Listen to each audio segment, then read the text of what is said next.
Alan Turing, nascido em Londres lá em 1912, já demonstrava desde pequeno uma inteligência fora do comum.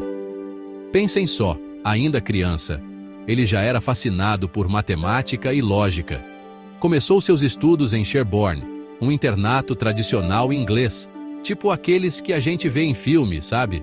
Mas a genialidade do Turing destoava bastante do currículo engessado. Sedento por conhecimento, ele mergulhava em estudos avançados de matemática e física, absorvendo conceitos complexos sozinho, como se fosse a coisa mais natural do mundo. Essa paixão toda o levou para a Universidade de Cambridge, um celeiro de mentes brilhantes, em 1931. Lá, ele encontrou o ambiente perfeito para florescer. Cercado por outros gênios, Turing se destacou como matemático. Sua tese sobre o problema da decisão, que hoje é fundamental para a ciência da computação, lhe rendeu reconhecimento e aclamação. Ele se tornou uma estrela em ascensão no mundo acadêmico, tipo um Neymar da matemática, só que bem antes do Neymar existir, claro. Com a chegada da Segunda Guerra Mundial, a mente brilhante de Turing foi convocada para uma missão crucial: decifrar os códigos da máquina Enigma, usada pelos nazistas. Imaginem a responsabilidade. Em Bletchley Park, o QG da decodificação britânica, Turing e sua equipe enfrentaram uma tarefa hercúlea. A Enigma, com sua complexidade e milhões de combinações possíveis, parecia indecifrável, tipo um jogo de sudoku impossível. Mas Turing, com sua mente analítica e profundo conhecimento de lógica e matemática, desenvolveu a BOMB, uma máquina eletromecânica capaz de desvendar os segredos da Enigma. Dá para imaginar? Tipo um David contra Golias tecnológico. O trabalho de Turing em Bletchley Park foi essencial para os aliados. A interceptação e decodificação das mensagens nazistas forneceram informações valiosas sobre movimentos de tropas, estratégias e planos inimigos. Acredita-se que o trabalho de Turing e sua equipe encurtou a guerra em anos, salvando inúmeras vidas. Depois da guerra, a mente visionária de Turing se voltou para um novo desafio: criar uma máquina que pudesse pensar.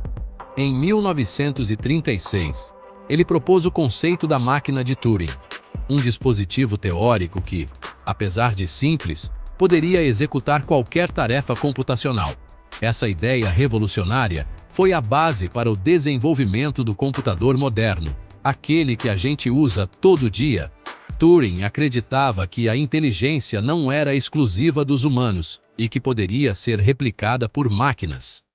Ele defendia que, se uma máquina conseguisse conversar com a gente sem que a gente percebesse que era uma máquina, ela poderia ser considerada inteligente. É o famoso teste de Turing, que até hoje é um marco na área da inteligência artificial. Em 1950, Turing publicou Computing Machinery and Intelligence, um artigo que explorava a inteligência artificial e propunha o teste de Turing. Sua visão abriu caminho para o mundo que vivemos hoje, repleto de máquinas e tecnologia. Infelizmente, a história de Alan Turing teve um final trágico. Em 1952, ele foi condenado por indecência grave por ser homossexual, o que era crime na Inglaterra na época. Submetido à castração química, Turing sofreu física e emocionalmente. Uma injustiça terrível. Em 1954, aos 41 anos, Turing foi encontrado morto em casa, vítima de envenenamento por cianeto. A causa da morte foi considerada suicídio, mas ainda existem dúvidas e mistérios sobre o que realmente aconteceu.